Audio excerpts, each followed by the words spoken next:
Hello बच्चों, कैसे हो आप लोग सभी। तो हमारा जो चैप्टर नंबर बच्चों वेक्टर है वो अपन मतलब डिस्कस कर रहे हैं, जहाँ पर अपन इस चैप्टर के 2 लेक्चर में पहले रिकॉर्ड करके उसको अपलोड कर चुका हूँ, पार्ट फर्स्ट और पार्ट सेकंड। इन दोनों पार्ट के अंदर बच्चों बहुत ही मतलब इस चैप्टर के जो भी इम्पोर्टेंट टॉपिक हैं उन सभी टॉपिक को डिस्कस कर चुका हूँ। और साथ ही साथ इन दोनों लेक्चर पर मतलब बेस्ड यहाँ पर एक न्यूमेरिकल वीडियो भी मैंने अलग से सेपरेट रिकॉर्ड की है। अगर आपने नहीं देखी है तो उनको ज़रूर देखना। अब इसी चैप्टर के अंदर बच्चों कुछ इम्पोर्टेंट्स पॉइंट्स हैं, very important one liner points होते हैं, या फिर कुछ आइडेंटिटी है, कुछ थ्योरम्स है जो इस चैप्टर के अंदर बहुत ही इंपॉर्टेंट है, जहाँ से एग्जाम में डायरेक्ट क्वेश्चन पूछ लिए जाते हैं, वन लाइनर और या फिर थ्योरी बेस्ड क्वेश्चन पूछ लिए जाते हैं। तो ऐसे में वो सारे टॉपिक्स हमारे लिए, वो सारे पॉइंट्स हमारे लिए जानना बहुत ज़रूरी हो जाता है, चाहे फिर वो नीट या फिर जेई के पर्पज़ से बात करें अपन। तो देखो यहाँ पर आज के इस लेक्चर के अंदर यानी कि जो पार्ट नंबर 3 है, इस लेक्चर के अंदर जो अपन टॉपिक जो डिस्कस करेंगे, जो आउटकम्स इस लेक्चर के, तो वो है सबसे पहले अपन डिस्कस करेंगे कुछ इंपॉर्टेंट रिजल्ट्स बच्चों, पॉइंट्स में डिस्कस करेंगे, वन लाइनर में अपन डिस्कस करेंगे। यहाँ पर काफ़ी सारे पॉइंट्स हैं यहाँ पर अच्छे खासे। उसके बाद में अपन डिस्कस करेंगे जो लेग्रांजेस जो एक आइडेंटिटी है, वहाँ से भी क्वेश्चन पूछ लिया जाता है, तो वो भी अपन डिस्कस करेंगे। लेमीज थ्योरम जानेंगे, किस तरीके से लेमीज थ्योरम को अपन यूज़ करके डिफरेंट जो मतलब कि स्ट्रिंग वाले क्वेश्चंस, फोर्स वाले क्वेश्चंस आप यहाँ पर उसको सोल्व कर सकते हो इस थ्योरम की हेल्प से। इसके अलावा एक ये भी क्वेश्चन बच्चों जहाँ पर लीनियर डिपेंडेंसी यानी कि को लीनियर, कैसे टू और मोर देन टू वेक्टर कैसे को लीनियर हो सकते हैं, या फिर किस तरीके से जो भी मतलब कि को प्लेनर वेक्टर हो सकते हैं, तो उन सभी के बारे में आज का ये लेक्चर रहने वाला है। ओके, तो स्टार्ट करते हैं आज के इस लेक्चर के साथ, जहाँ पर अपन देखते हैं सबसे इम्पोर्टेंट पॉइंट्स। तो चलो, तो सबसे पहला जो हमारे पास में जो इम्पोर्टेंट पॉइंट आता है बच्चों, वो है पॉइंट नंबर 1। देखो आपको ध्यान रखना है कि अगर हमारे पास में कोई भी वेक्टर हो बच्चों, जैसे सपोज करो कि ये वेक्टर ए है, अगर आप इस वेक्टर को अदर देन, याद रखना, अगर आप इस वेक्टर को अदर देन 2 पाई एंगल के साथ या फिर 360 डिग्री एंगल के साथ अगर आप इसको रोटेट करते हो, तो उस केस में हमारा जो वेक्टर होगा, ये वेक्टर बच्चों चेंज हो जाएगा। समझ में आया इसका मतलब ये है कि अभी वेक्टर ऐसे है, अगर मैं इस वेक्टर को कुछ इस तरीके से बना दूं, भैया अगर इस वेक्टर को अपन कुछ इस तरीके से बना दें कि मैं इस तरीके से बना देता हूं, तो समझ आना कि ये वेक्टर चेंज हो चुका है। अब आप इसको वेक्टर ए नहीं बोल सकते हो। अगर आप ये ऐसे ड्रॉ कर दो या फिर किसी भी एंगल के साथ, कह रहा हूँ किसी भी एंगल के साथ में आप इसको अगर रोटेट करते हो, तो उस केस में ये वेक्टर चेंज हो जाता है अदर देन 2 पाई, क्योंकि 2 पाई के साथ रोटेट करोगे तो वापस सेम पोजीशन पा जाएगा। तो ऐसे में डायरेक्शन भी सेम रहेगी, मैग्नीट्यूड भी सेम रहेगा, तो उस केस में ये चेंज नहीं होगा। ओके, बस 2 पाई के अलावा किसी भी एंगल पे किया तो ये चेंज हो जाएगा। अब इसके बाद में बात करते हैं बच्चों यहाँ पर पॉइंट नंबर 2। तो सपोज करो कि भाई कोई एक फ्रेम ऑफ रेफरेंस है, तो जैसे कि मैं एक फ्रेम बनाता हूँ यहाँ पर, जैसे कि अपन कोई एक फ्रेम ऑफ रेफरेंस एक फ्रेम बनाते हैं, तो ये मैंने एक फ्रेम बनाई। ओके, अब इस फ्रेम के यहाँ पर अपन एक्सेस ले लेते हैं यहाँ पर, तो ये हमारी एक्स एक्सेस है और ये हमारी वाई एक्सेस है। अब देखो इस प्लेन के अंदर मैं क्या रखता हूँ, इस मतलब कि यहाँ पर इस फ्रेम के अंदर अपने कोई वेक्टर लेते हैं, जैसे सपोज क्या कि एक पी वेक्टर है। अब आप क्या करते हो, इस फ्रेम को ही रोटेट कर देते हो। क्या करते हो, इस फ्रेम को रोटेट करते हो। तो ध्यान रखना कि अगर आप किसी फ्रेम को रोटेट करते हो किसी भी एंगल के साथ, अगर फ्रेम रोटेट होती है ना, तो उस केस में जो हमारा वेक्टर होता है बच्चों, जो वेक्टर होगा उस वेक्टर में कोई चेंज नहीं आएगा, या फिर आप कह सकते हो वेक्टर नो चेंज। तो देखो यहाँ पर फ्रेम को रोटेट करने से मतलब क्या है, जैसे कि मैं रोटेट इसको करके बताता हूँ आपको कि रोटेट अपन ऐसा करते हैं, जैसे कि कुछ देर के लिए, जैसे ये अगर मैं इस फ्रेम को रोटेट कर दूँ, जैसे ऐसे रोटेट करिए कंप्लीट, अगर आप इस फ्रेम को कंप्लीट अगर आप ऐसे रोटेट कर दे रहे हो ना, तो इस केस में यहाँ पर इस वेक्टर में कोई भी चेंज नहीं आएगा, क्योंकि आपने ये जो वेक्टर ड्रॉ किया है इस फ्रेम मतलब इस फ्रेम को आपने एज ए रेफरेंस मानते हुए आपने इसको ड्रॉ किया है। तो जब भी फ्रेम रोटेट होगी तो उसके साथ साथ हमारा ये भी जो वेक्टर होगा वो भी रोटेट होगा, तो इसमें कोई भी चेंज नहीं आएगा। इस बात का आपको ध्यान रखना है। ओके, चलिए अब इसके बाद में बच्चों अपन यहाँ पर डिस्कस करते हैं, यहाँ पर पॉइंट नंबर 3 के साथ। देखो थर्ड पॉइंट क्या कहता है कि अगर हमारे पास में कोई 2 वेक्टर हो, सपोज करते हैं कि एक वेक्टर है ये ए वेक्टर और सेकंड वेक्टर है ये बी वेक्टर, और इन दोनों का वेक्टर का जो मैग्नीट्यूड है ना, वो मैग्नीट्यूड सेम है। यानी कि अपन यहाँ पे ये कहते हो वेक्टर सेम नहीं है, अपन ये नहीं कह सकते हैं कि vector A is equal to vector B, no, ऐसा नहीं कहेंगे। हम ये कह रहे हैं कि जो वेक्टर ए है इसका जो मैग्नीट्यूड है ना, वो वेक्टर बी के इक्वल है। तो उस केस में क्या होगा कि इनका जो रिजल्टेंट वेक्टर आएगा, इनका जो रिजल्टेंट वेक्टर आएगा ना बच्चों, वो रिजल्टेंट वेक्टर इनका एंगल बाइसेक्टर होगा। जो रिजल्टेंट वेक्टर आएगा ना, वो रिजल्टेंट वेक्टर एंगल बाइसेक्टर होगा, यानी कि इस एंगल को 2 इक्वल पार्ट में डिवाइड करेगा। ये आपको ध्यान रखना है। ओके, अब देखो इसी बीच अगर क्या हो कि हमारे पास में जो दोनों वेक्टर है ना, उन वेक्टर का मैग्नीट्यूड सेम है, मतलब दोनों वेक्टर का मैग्नीट्यूड सेम है, यानी कि ए और बी इन दोनों का मैग्नीट्यूड सेम है, और मैग्नीट्यूड सेम के साथ साथ यहाँ पर जो एंगल है वो एंगल यहाँ पर 120 डिग्री है। तो जब कभी भी आपको ऐसा केस देखने को मिले ना कि मतलब कि दोनों का मैग्नीट्यूड इक्वल है और साथ ही साथ जो एंगल है दोनों के बीच में जो थीटा है वो 120 डिग्री है, तो इस केस में जो इनका जो रिजल्टेंट जो वेक्टर आएगा ना, ध्यान रखना जो रिजल्टेंट वेक्टर आएगा ना, वो रिजल्टेंट वेक्टर एंगल बाइसेक्टर तो होगा ही, एंगल बाइसेक्टर तो होगा ही, साथ ही साथ इसका जो मैग्नीट्यूड होगा ना, इसका जो मैग्नीट्यूड होगा ना, वो मैग्नीट्यूड भी इन दोनों वेक्टर के मैग्नीट्यूड के इक्वल होगा।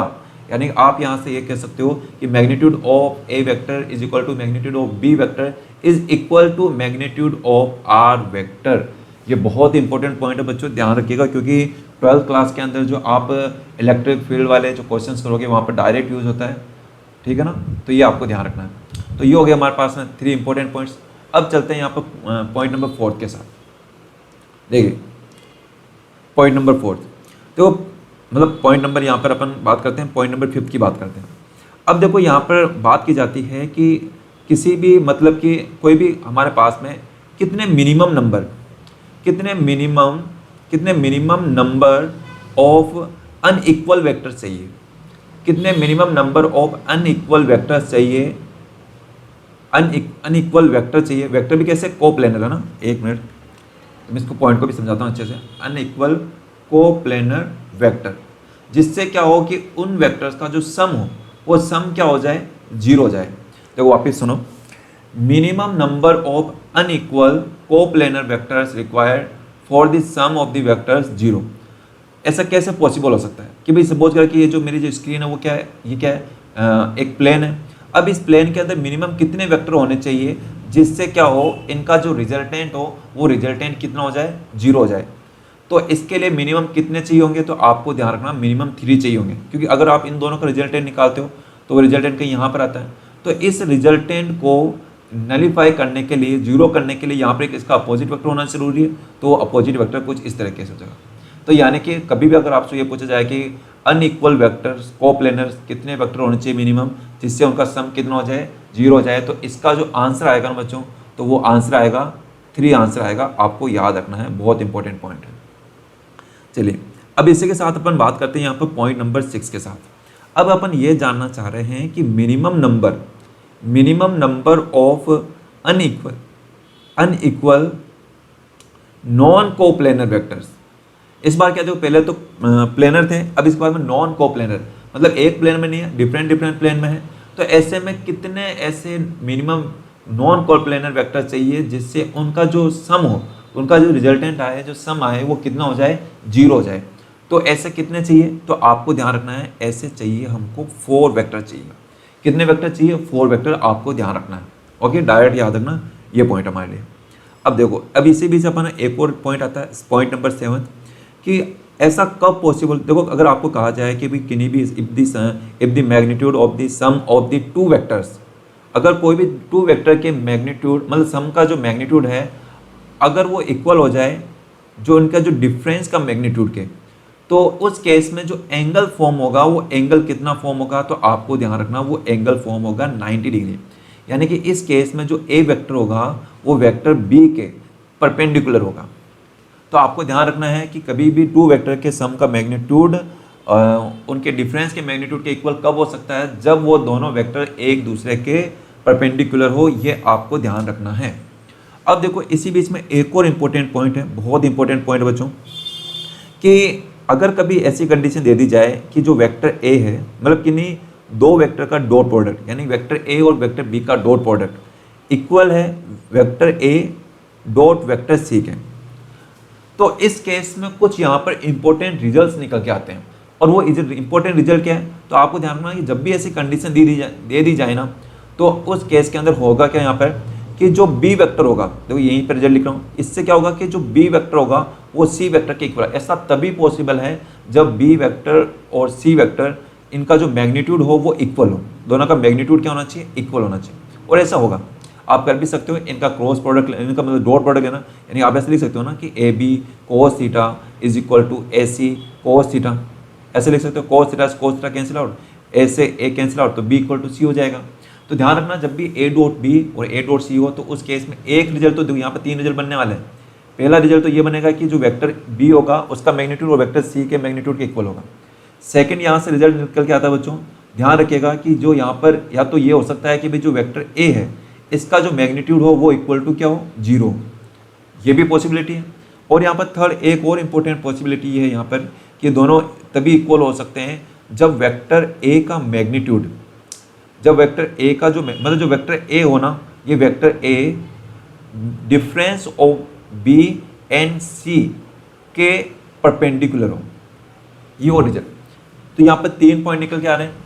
ए डॉट बी इक्वल तब हो सकता है ए डॉट सी के जब दोनों का मैग्नीट्यूड इक्वल हो, या फिर ए इक्वल टू 0 हो, या फिर ए परपेंडिकुलर हो सम मतलब difference of the vector B and C के।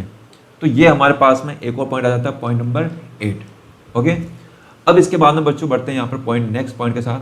पॉइंट नंबर आता है यहाँ पर 9th। ओके, देखो 9th पॉइंट यहाँ पर क्या कहता है कि अगर आपको कहा जाए कि भाई कोई दो वेक्टर ए और वेक्टर बी दोनों एक दूसरे के परपेंडिकुलर कब हो सकते हैं, दोनों एक दूसरे के परपेंडिकुलर कब हो सकते हैं, तो ऐसा तभी पॉसिबल है जब A X B X plus A Y B Y plus A Z और B Z is equal to क्या हो जाए, 0 हो जाए।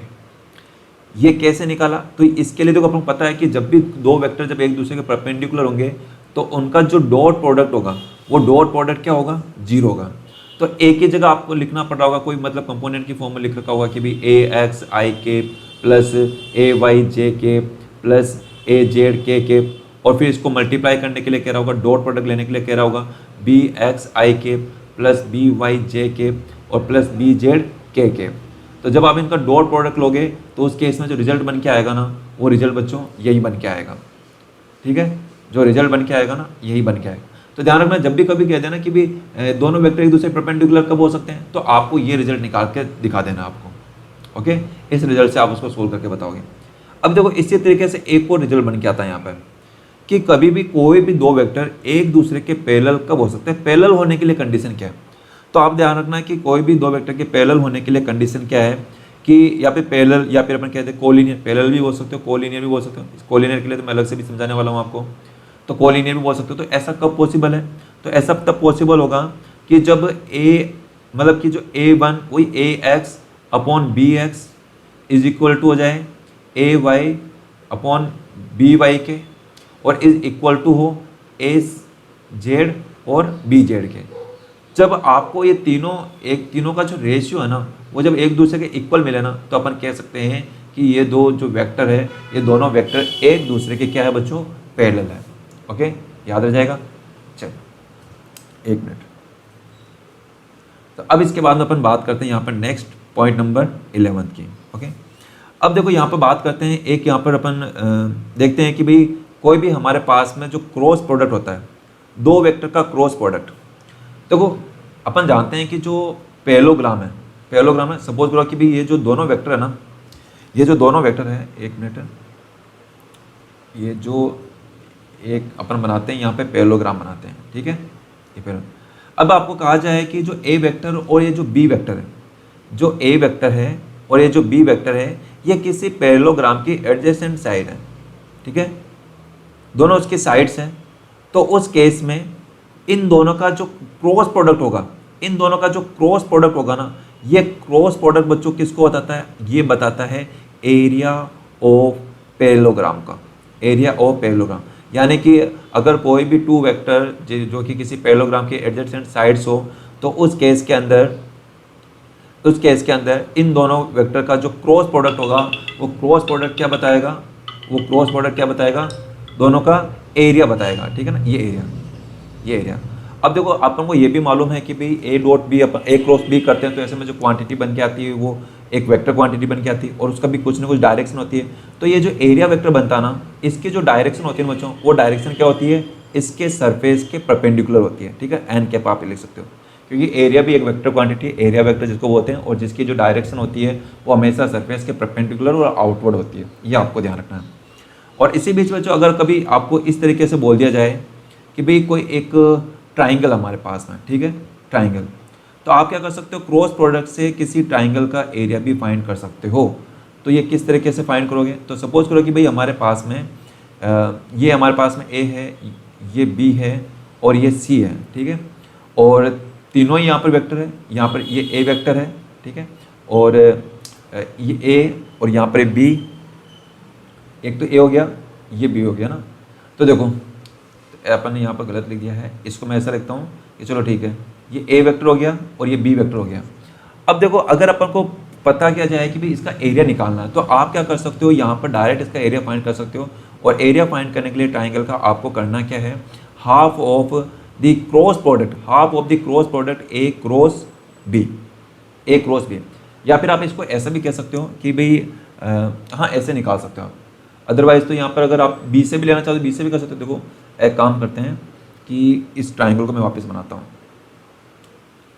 इस ट्राइंगल को एक बार वापस बनाते हैं 1 मिनट के लिए, ठीक है। तो देखो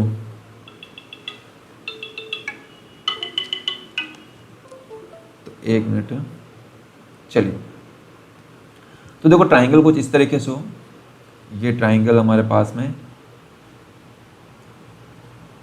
ये ट्राइंगल है ना। तो देखो आपको हो सकता है कि वेक्टर की फॉर्म में क्वेश्चन में दे रखा हो, या फिर ऐसा भी हो सकता है कि आपको पोजीशन वेक्टर दे रखी हो, आपको ऐसे पोजीशन भी दे सकता है। वो आपको कह सकता है कि भी कोई 3 पॉइंट्स है जिनकी पोजीशन दे रखी हो। पोजीशन मतलब यहाँ पे ए दे दिया, यहाँ बी दे दिया, यहाँ ए दे दिया, यहाँ बी दे दिया और यहाँ सी दे दिया। अब अपन को क्या करना है कि भाई हम क्या करेंगे यहाँ पर कि पहले डिस्प्लेसमेंट वेक्टर निकालेंगे, है ना। जब भी अगर आपको पोजीशन वेक्टर देना बच्चों, तो आपको क्या करना है, उनका डिस्प्लेसमेंट वेक्टर निकालना है। डिस्प्लेसमेंट वेक्टर कैसे निकाल सकते हो, जैसे ए बी डिस्प्लेसमेंट वेक्टर निकालना है तो आपको बी के कुछ कोऑर्डिनेट्स आपको दे रखे होंगे, जैसे ऐसे दे रखा होगा एक्स आई केप, वाई जे केप या फिर प्लस जेड केप, और ऐसे ए की वैल्यू दे रखी होगी। यहाँ पर मान लें कि भाई x2 i cap plus y2 j cap. तो पहले आप क्या करोगे, डिस्प्लेसमेंट वेक्टर निकालोगे ए बी, और डिस्प्लेसमेंट वेक्टर निकालने का तरीका क्या है, बी में से ए को माइनस कर दो, बी में से ए को माइनस कर दो तो ए बी वेक्टर आ जाएगा। और ए सी निकालना है तो अपन क्या करना है कि यहाँ पर सी पोजीशन वेक्टर में से ए पोजीशन वेक्टर को माइनस कर दो, तो यहाँ से ए सी फाइंड हो जाएगा, ठीक है।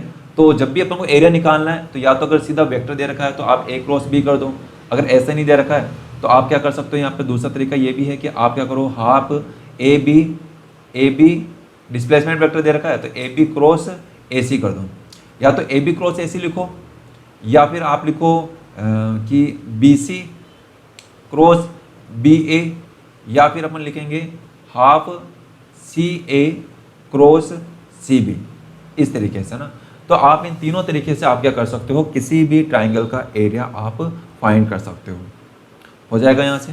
चलिए अब इसके बाद में देखते हैं यहाँ पर नेक्स्ट। अब देखो इसके बाद में आता है यहाँ पर कि भी लैग्रांजेस आइडेंटिटी, है ना। देख लैग्रांजेस आइडेंटिटी क्या बोलती है, तो ये हो जाएगा हमारे पास में पॉइंट नंबर 12 हो जाएगा ना। चलिए तो अब यहाँ पर अपन डिस्कस करते हैं बच्चों, पॉइंट नंबर 12 डिस्कस करते हैं। देखो पॉइंट नंबर 12 क्या कहता है, तो ये है लैग्रांजेस आइडेंटिटी। तो ये देखो इस आइडेंटिटी में क्या है, तो यहाँ से भी देखो कभी डायरेक्ट क्वेश्चन पूछ लिया जाता है, तो ये भी एक सिंपल एक आइडेंटिटी है जो आपको याद रखनी है। देखो आइडेंटिटी क्या कहती है कि किन्हीं भी 2 वेक्टर का, कोई भी 2 वेक्टर ले लो, किन्हीं भी 2 वेक्टर के क्रॉस प्रोडक्ट का जो स्क्वायर होता है ना, वो इक्वल होता है मैग्नीट्यूड ऑफ ए वेक्टर का square, magnitude of B vector का square minus dot product of A and B और उसका स्क्वायर। ये एक रिजल्ट है जो आपको ध्यान रखना है। अगर आप ए क्रॉस बी क्रॉस का स्क्वायर करते हो तो ए मैग्नीट्यूड ए का स्क्वायर मैग्नीट्यूड बी का स्क्वायर माइनस होता है ए डॉट बी का होल स्क्वायर। ओके, तो ये एक आपको रिजल्ट है जो आपको ध्यान रखना है, ये आइडेंटिटी बताती है। अब देखो इसी बीच में एक और यहाँ पे एक थ्योरम है जो आपको याद रखनी है, और वो है लेमीज थ्योरम। देखो लेमीज थ्योरम क्या बोलती है, लेमीज थ्योरम देखो लेमीज थ्योरम ये कहती है कि भी अगर हमारे पास में कोई 3 वेक्टर्स हैं, ठीक है ना, 3 वेक्टर्स के कुछ इस तरीके से जिनकी टेल से टेल कनेक्ट हो रखी है ना, जिसकी टेल से टेल कनेक्ट है, तो ये 3 वेक्टर्स हैं, ओके।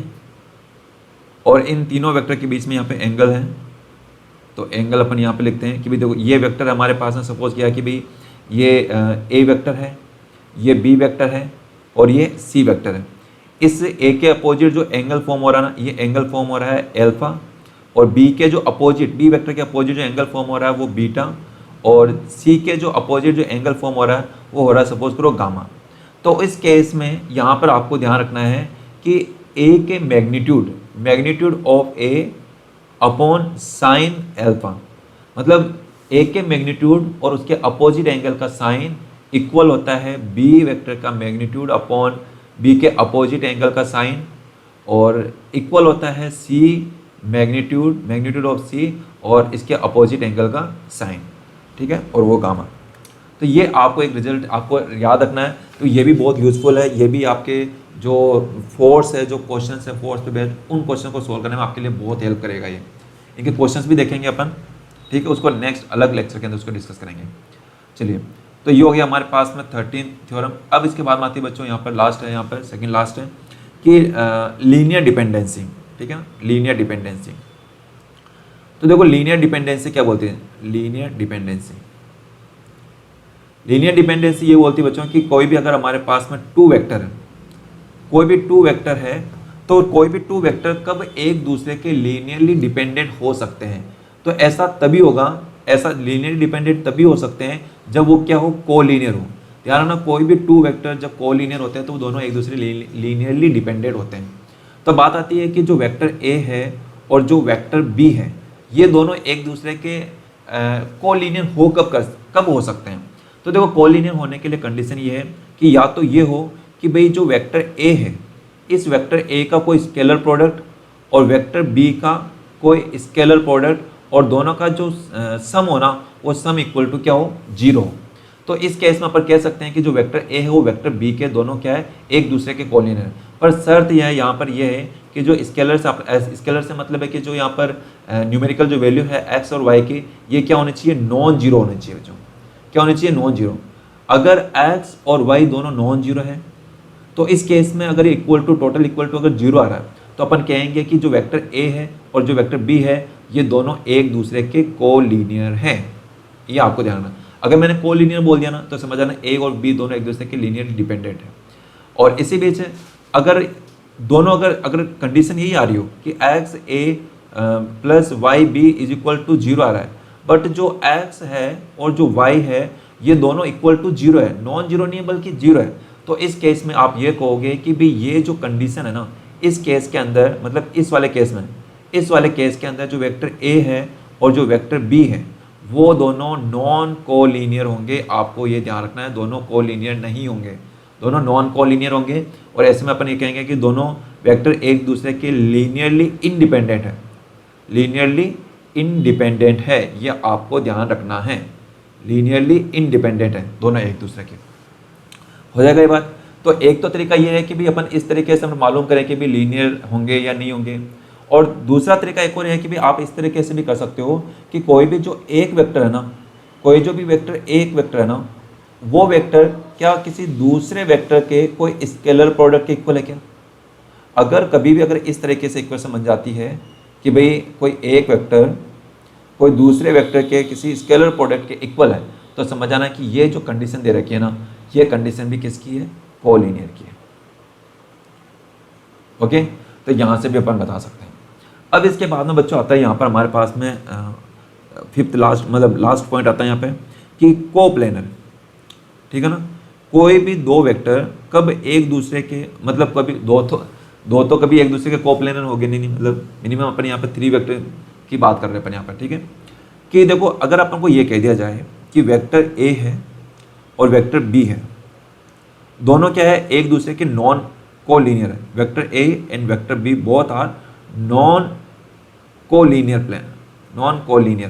दोनों एक दूसरे के। अच्छा, लीनियर का मतलब समझते हो ना, कोलिनियर का मतलब क्या है।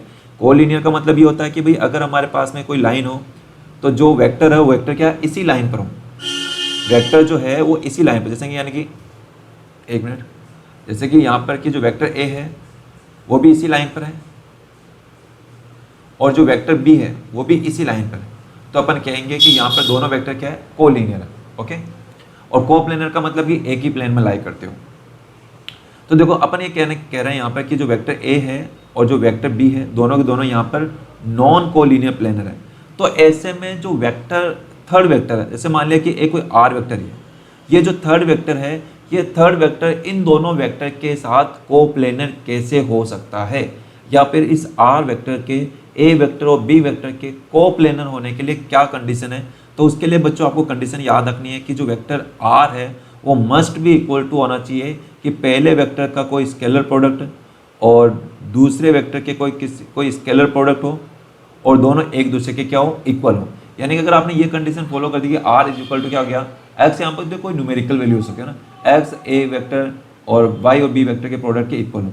या फिर देखो इससे भी आसान तरीका ये होता है कि आप क्या करो कि देखो इसका मतलब क्या है, ये देखो ये लाइन ये कहना क्या चाह रहा है। अगर मैं जो यहाँ पर जो बॉक्स बना रखा है, मैंने जो यहाँ पर ये जो बॉक्स बना रखा है, ये जो बॉक्स बना रहे हैं, इस बॉक्स का कहने का मतलब क्या है कि अपन को कैसे बताना चाह रहा है कि भाई किस तरीके से आर इन दोनों की कोप्लेनर होगा। तो इसके लिए देखो क्या करना आपको कि आप क्या करो, अगर इस आर वेक्टर को अगर ए के कोलिनियर और इसी आर को अगर बी के कोलिनियर अगर आप इसको प्रूव कर देते हो ना, तो समझ आना कि तीनों वेक्टर एक दूसरे के कोप्लेनर हैं। अब देखो कोलिनियर प्रूव करने के लिए कंडीशन सीधी सीधी आप बता सकते हो। तो अगर कोई एक वेक्टर बाकी दो वेक्टर के अगर कोलिनियर है, बाकी दो वेक्टर के अगर कोलिनियर है तो हम ये कहेंगे कि तीनों जो वेक्टर है, तो ऐसे में तीनों वेक्टर एक दूसरे के कोप्लेनर होंगे, ऐसे में तीनों वेक्टर कोप्लेनर होंगे, ये कंडीशन, ठीक है। तो किसी एक वेक्टर को बाकी दो वेक्टर के कोलिनियर प्रूव कर दो, तो इस केस में तीनों वेक्टर एक दूसरे के कोप्लेनर हो जाएंगे। तो ये हुए बच्चों हमारे total 15 most important theorem and most important outcomes जो आपके एग्जाम के हिसाब से बहुत बहुत बहुत इंपॉर्टेंट है। तो यही रहा बच्चों आज के इस सेशन के अंदर।